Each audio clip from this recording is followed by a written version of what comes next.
wachezaji tumejiandaa, tunajua na mchezo wenyewe, ujue mchezo sio rahisi. Najua ingawa tulipata matokeo mazuri ugenini, lakini pia tunahitaji kazi kubwa kuifanya kwa mchezo wa kesho. Kwa hiyo sisi kama wachezaji tuko tayari kwa mchezo wa kesho.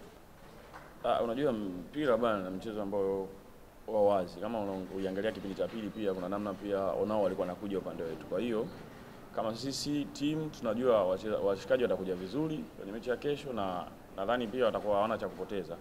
Kwa hiyo watakuja kwa nguvu kubwa, na sisi pia inabidi tuchukue tahadhari sana kwa mchezo wa kesho. Kama mchezaji kwanza unakuwa na malengo binafsi, alafu malengo ya timu.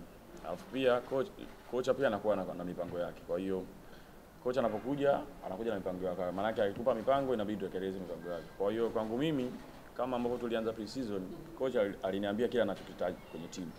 Na mimi kama mchezaji pia aliniambia majukumu yangu kwenye timu. Kwa hiyo mimi ninachofanya nafanya kile ambacho mwalimu ananiambia mimi nifanye. Na ndio maana naona kama mara nyingi ananipa nafasi kwa sababu nafuata kile ambacho anataka nifanye. Kwa hiyo kwa mchezo wa kesho pia kama atanipa nafasi nitafanya vile vile anavyotaka nifanye.